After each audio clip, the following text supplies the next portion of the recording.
It really hits you when you see the numbers, doesn't it? Yeah. TikTok just blasted past 1 billion active monthly users, way faster than like Facebook, Instagram, YouTube. Oh, absolutely much faster. And that kind of speed, it tells you we're dealing with more than just, another app. It's a massive cultural force. Yeah, it really is. And understanding that force, that's exactly why we're taking this deep dive today. You've pulled together some really fascinating sources here. Right. And the goal, really, is to pull out the core insights about TikTok, Right. where it came from, which is kind of surprising. It's crazy growth, how it's impacting, well, everything, How we live, yeah. how we connect, and also the growing scrutiny it's facing. Especially here in the U.S. We want to give you the essentials without getting totally bogged down in every little detail. Exactly. We've got a mix here. Articles about potential restrictions, bans even in the States, and then some really detailed background on the platform itself, like its origins, the features, and yeah, definitely the controversies. There's plenty of those. So, okay, let's get into it. Where did this whole TikTok thing even start? Okay, so the story actually begins in Beijing. There's a company called Beijing Microlive Vision Technology. Okay. They were the ones who first launched a platform in China back in September 2016. It was called Douyin. Right. Although, fun fact, it was actually called Amy for the first couple of months. Oh, really? Amy. Yeah, just briefly. They rebranded it to Douyin pretty quickly by December of that same year, 2016. Got it. And Douyin, it sounds like it caught on fast in China. Oh, fast is putting it mildly. Yeah. He was developed incredibly quickly, like 200 days. Wow. And within its first year, Douyin hit 100 million users. And get this, over 1 billion video views every single day. 1 billion a day. Back then, that's Yeah. staggering. It really is. Remarkable growth, truly. So the company behind all this is ByteDance. We hear that name a lot. Who actually owns ByteDance? Is it all Chinese-based? Well, ByteDance itself is based in Beijing, yeah. But the ownership is pretty diverse, actually. You've got the founders, naturally, then various Chinese investment firms, but also global investors, and even employees have stakes. Okay. But there's this one detail that comes up a lot, especially with TikTok internationally. One of ByteDance's main domestic subsidiaries has what's called a 1% golden share. And that's held by Chinese state funds and entities. Ah, the golden share. I've heard about that. So that gives the government some say, even with just 1%. Essentially, yes. It provides a level of influence over key decisions within that specific subsidiary, even though it's a minority stake. It adds a layer of complexity, for sure. Definitely complicates the narrative. And what about the link between TikTok, the global app, and ByteDance back in Beijing? They often try to paint them as separate entities, right? They do. TikTok really emphasizes that its CEO is U.S.-based and has been making the big decisions since 2020. They're trying to, downplay the direct China connection. Makes sense politically. But reports suggest there's actually quite a bit of overlap. How people are managed, how the products are developed. It seems pretty interconnected between TikTok and ByteDance, according to employees. Interesting. And even though the apps might look and feel similar, it's really important to remember Douyin and TikTok are separate platforms. Oh. Douyin actually has features TikTok doesn't. Like, get this, an in-video face search. Whoa, face search within a video. That sounds different. Right, plus direct buying options, booking hotels, even geotagged reviews, stuff you don't see on TikTok. So different ecosystems, really. It sounds like ByteDance always planned to go global, though. It wasn't just about China. Absolutely. Zhang Yiming, the founder, was very clear about this early on. He basically said, look, China is only about 1/5 of the world's internet users. Right.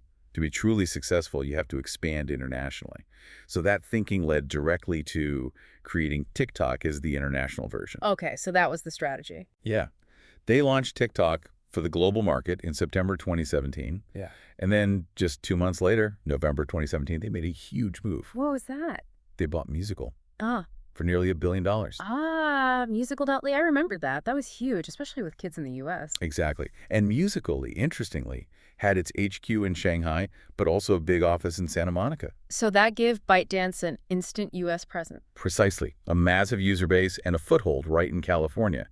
That acquisition was incredibly strategic. Yeah, you can see how that would just turbocharge TikTok's international growth, bringing all those Musical.ly users over. So how fast did it actually take off globally after that? Almost immediately. It was kind of stunning. By January 2018, just a couple of months after the Musical.ly deal closed, Yeah. TikTok was already the #1 free app download in places like Thailand and several other countries too. Wow. And the momentum just kept building. We're talking over 130 million downloads in the US alone eventually, and globally, over 2 billion downloads. 2 billion? And that number usually doesn't even count Android users in China on Douyin. That's just mind-boggling scale. What was the magic, do you think? Why did it hit so hard so fast? Well, it really tapped into something.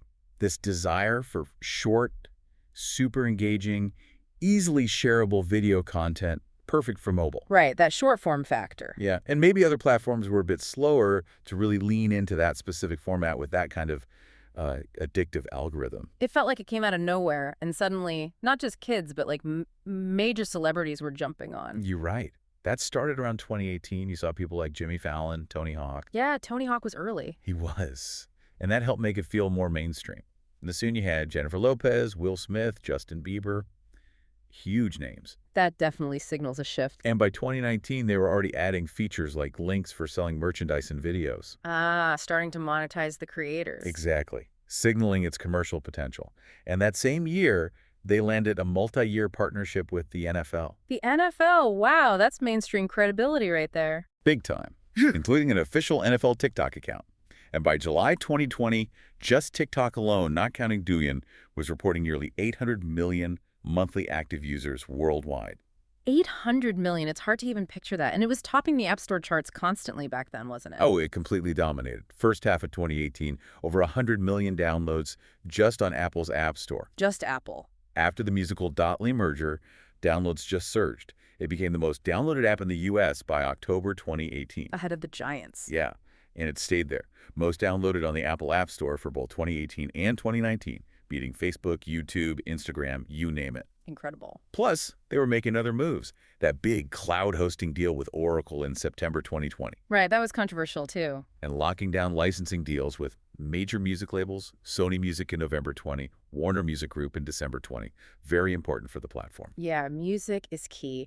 And like we said at the start, reaching that billion user mark faster than anyone else, that must have really shaken things up for the established players. Oh, undeniably. It sent shockwaves through Silicon Valley. You saw Instagram scrambling, pouring money into Reels, trying to lure creators back or keep them. They remember that push. Snapchat started offering huge payouts too, and then YouTube Shorts and others. Basically, everyone started imitating the TikTok format. The short form vertical video, the algorithm. Exactly. Which, ironically, sometimes annoyed users on platforms like Instagram and Twitter. People felt like their favorite apps were changing too much just to copy TikTok. Yeah, there was definitely some backlash to the Reelsification of Instagram. Right. Everyone was just trying to figure out how to compete with this absolute phenomenon. And it wasn't just about copying features, right? There were some maybe less obvious competitive tactics going on behind the scenes. Yeah, that came out in early 2022. Reports surfaced that Meta, Facebook's parent company, had actually hired a consulting firm, Targeted Victory, Okay. to run lobbying and media campaigns against TikTok. The goal was apparently to paint TikTok as, like, a danger to American kids and society. Wow, how did they do that? The reports suggested tactics, like trying to plant negative stories in local news, writing op-eds, even amplifying bad trends happening on TikTok. Some of which, funny enough, actually started on Facebook itself. And apparently, they did this without always clearly saying Meta was behind it. That's pretty aggressive. Really shows how threatened they felt. It does. It highlights the high stakes. And it wasn't just these kinds of covert campaigns. There were more public efforts, too. Like what? Well, the Wall Street Journal reported on meetings, Silicon Valley execs talking to U.S. lawmakers, trying to build what they called an anti-China alliance. This was leading up to the TikTok CEO's big congressional hearing in 2023. An anti-China alliance. So really framing it geopolitically. Exactly. It underscores that whole dimension. And just recently, April 2024, TikTok started telling users about a new, separate app called TikTok Notes. Notes, like for photos. Exactly. Clearly designed to compete directly with Instagram. Some analysts think launching it separately might be a way to sort of sidestep some of the intense regulatory heat the main TikTok app is facing. Interesting strategy, like hedging their bets. Could be. They even started testing it out in Canada and Australia in April 24. Oh, feels like they're trying to adapt and maybe diversify while under this intense spotlight. Okay, so we've covered the origins, the insane growth. What about the actual features? What makes TikTok itself so sticky and engaging? Right, the user experience. Well, there are a few really signature things. The React feature is one. Where you film yourself watching another video. Yeah, exactly. Your reaction gets overlaid on the original video. It's a very direct way to interact and comment visually. Okay. Then there's Duet, which, as we mentioned, came from musical.ly, that lets you make a video that plays side by side with someone else's. Ah, yes, the split screen thing. That fuels a lot of trends. Totally. Great for collaborations, challenges, adding your own spin. Though both users need to have their privacy settings allow duets for it to work. Got it. What about more basic stuff? Saving videos, privacy. Yep. You can save videos you're working on in a private drafts area before posting. Privacy-wise, new accounts default to public, which is, a point of discussion. Sure. But users can easily switch their whole account to private, and you get really specific control over who can comment, who can DM you, who can duet or react with your videos. So pretty granular controls. Yeah, you can even set privacy for individual videos, public, friends only, or totally private separate from your main account setting. Plus, there's direct messaging for sending videos, text, emojis to friends on the app. Okay. And the live feature. Right, live. You need at least 1,000 followers and be over 16 to go live. And if viewers are over 18, they can send virtual gifts during the stream. Creators can then cash those out for actual money. Ah, another monetization route for creators. It sounds like there are lots of options. What about safety, especially for younger users? Parents are obviously concerned. Definitely. They introduced Family Safety Mode back in February 2020. Parents link their account to their kids. Okay, what does that let them do? It gives controls over screen time limits. You can turn on a restricted mode to filter out more mature content and limit who can send direct messages. That sounds useful. They expanded it later with family pairing in September 2020. They even partnered with groups like Internet Matters, a nonprofit, to offer educational resources for parents. Help them understand the platform better. That's important, providing resources. Now, we absolutely have to talk about music on TikTok. It's just fundamental to the whole thing. Oh, completely. Music is baked into its DNA. But that relationship, especially with the music industry, hasn't always been smooth sailing. Right, the licensing deals. Exactly. There was that big dispute with Universal Music Group, UMG. Yeah, what was that about? It came down to a few things. How much artists were getting paid. Concerns about AI-generated music on the platform. AI music. That's a hot topic. Definitely. So, UMG decided not to renew their licensing agreement, which meant their entire massive catalog got pulled from TikTok in early 2024. That must have been a huge blow. So much popular music vanished overnight. It was significant. First time UMG had ever done that with a major platform. Universal Music Publishing Group followed suit soon after. Wow. Although, interestingly, Taylor Swift's music, she's under UMG, actually came back to TikTok in April 2024. Oh, so maybe separate deals or ongoing talks? Suggest something like that, yeah. Complex negotiations, for sure. That whole situation really shows the power dynamics at play. Okay, shifting gears a bit. The cultural impact. It's undeniable. TikTok feels like this engine constantly churning out viral trends. It really is an engine. It's launched so many trends, internet stars, huge music hits globally. And that duet feature we talked about, it plays a massive role in how these trends spread. It makes it super easy for anyone to jump in and participate. Right, lowers the barrier to entry. Totally. And you saw stars from Musical.ly, like Lauren Gray or Charlie D'Amelio, just explode even further on TikTok after the merger. Yeah. And think about Lil Nas X and Old Town Road. Oh, yeah. Classic example. TikTok basically made that song. It played a huge part in its journey to becoming this record-breaking global smash. The For You page, that algorithm, it's the secret sauce. It kind of democratizes virality in a way older platforms didn't quite manage. Yeah, it's less about who you follow, more about what the algorithm thinks you'll like. It's amazing how I can take an unknown song and just, boom, global hit. Exactly. And it's not just helping establish stars. It's a massive launch pad for artists who aren't well known yet. Finding a global audience instantly. Right. Like Fitz and the Tantrums weren't huge in South Korea, but then their song Hand Clap went viral there on TikTok. Suddenly they have a huge following.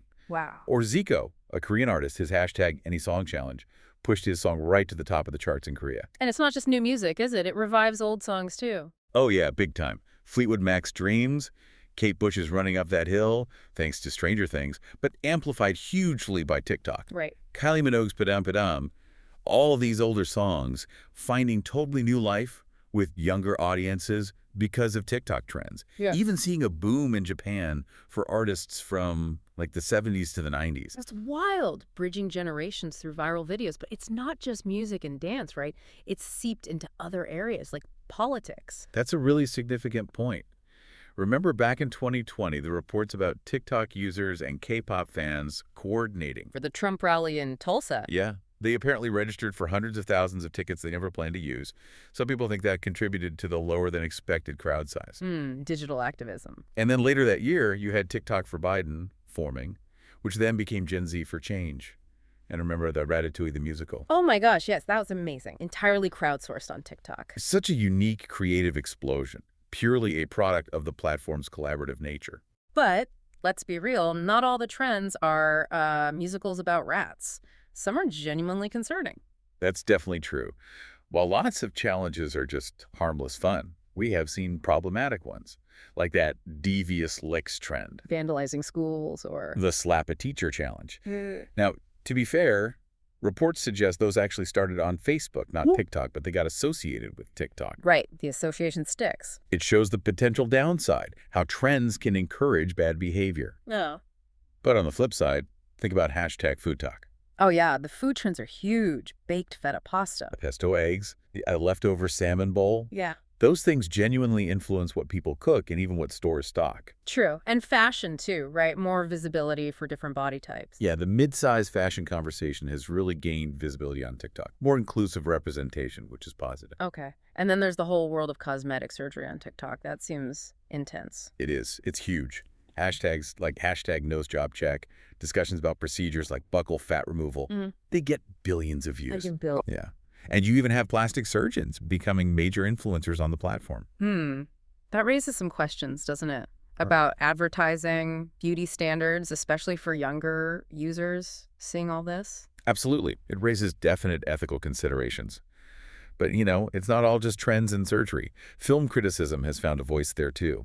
Really? Film critics on TikTok? Yeah, creators going to premieres, sharing reviews. TikTok even made a showbiz list highlighting influential entertainment creators. And there's good stuff too, like STEM content under hashtag STEM feed. So a real mix. It's clearly a massive cultural force shaping trends everywhere. But we do need to talk about the serious issues. Censorship, moderation, that's been a constant concern. A critical area, yeah. There have been reports going back quite a few years now, 2019 even, from outlets like The Guardian, suggesting TikTok censored topics the Chinese government doesn't like. There was that specific case of a video about human rights in Xinjiang being taken down temporarily. They put it back up, though, right? They did, with an explanation. But the concern lingers. And more broadly, hate speech is a persistent problem. Anti-Semitism, Islamophobia, racism. All the ugly stuff finds its way online. Unfortunately. Holocaust denial, white supremacist content. It's been found there. TikTok points to parental controls as part of the answer, but moderation at that scale is tough. And misinformation.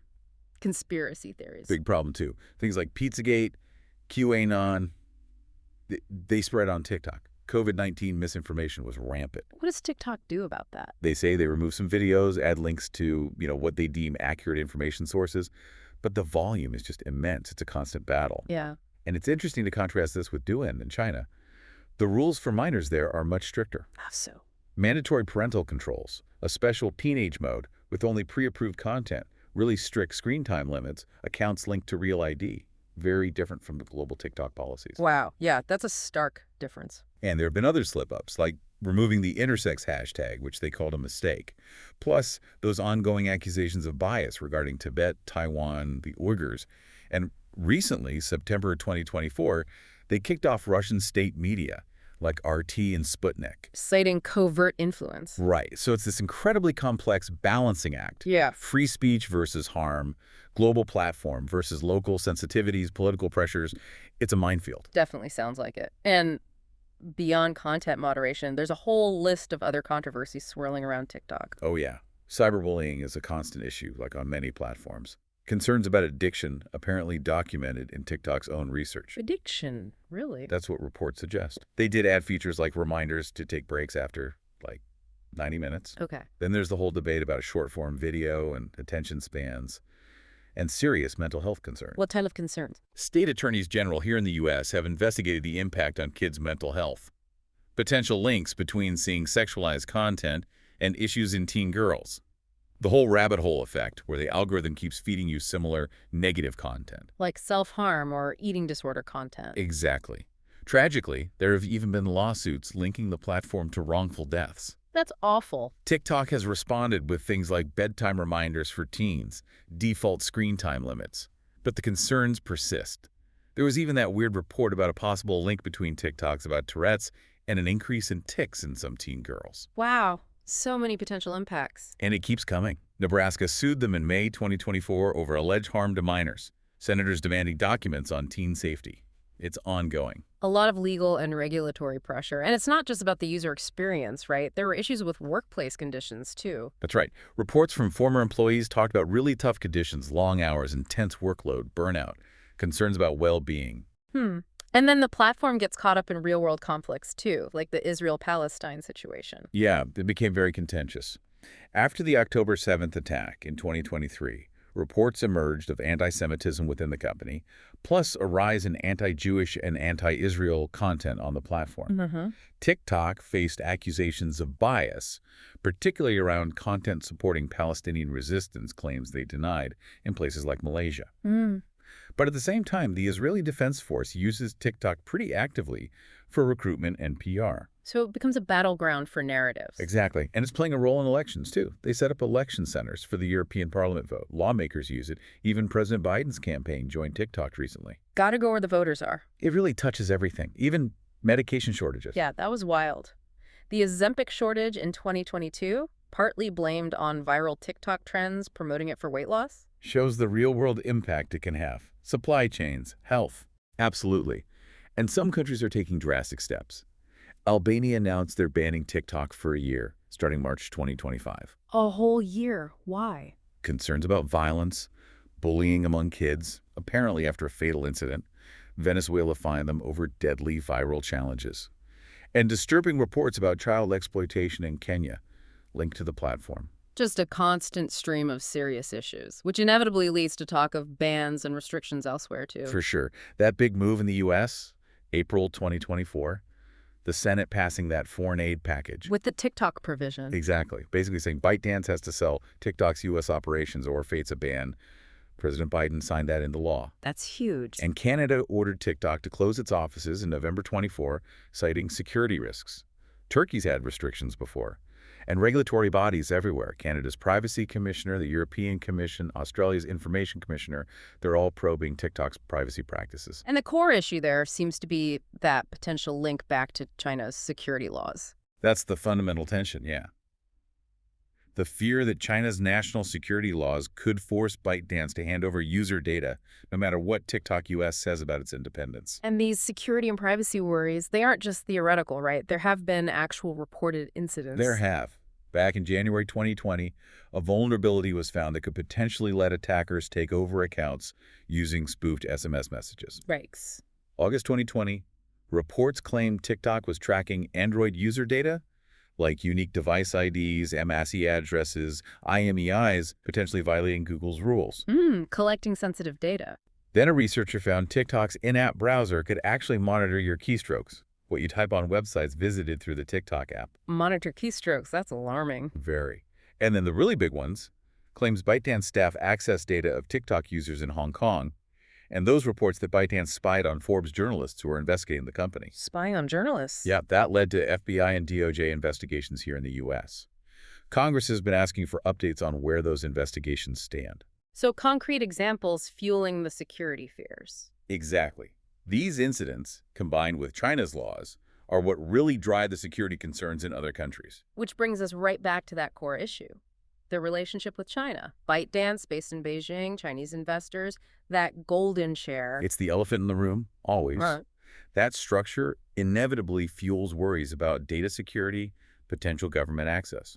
Even with TikTok trying hard to emphasize its U.S. leadership and operations. Yeah, they make a big effort to downplay the China connection, talk about Project Texas and storing U.S. user data with Oracle. Right.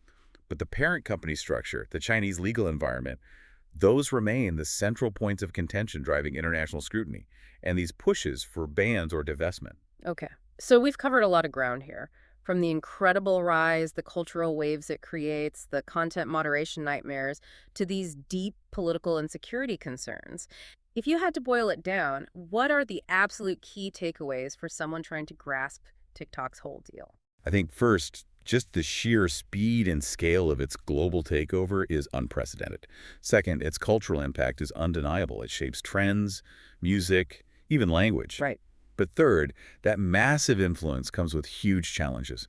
Content moderation at scale, serious privacy questions, and this unavoidable, complex relationship with China. And the bans and restrictions we're seeing. They're a direct result of all those interwoven concerns. Governments grappling with how to handle this powerful, globally interconnected platform with roots in China. So, for you listening, we hope diving into all these sources has painted a clearer picture. It's obviously way more complicated than just scrolling through funny videos. Absolutely. It goes much deeper. And maybe a final thought to leave you with. Yeah.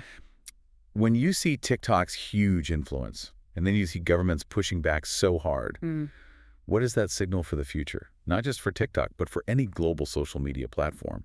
How do we balance innovation, free expression, connection with these real concerns about national security and data privacy in our connected world? That's a big question. It really is. Something to think about, definitely, as you navigate these platforms yourself.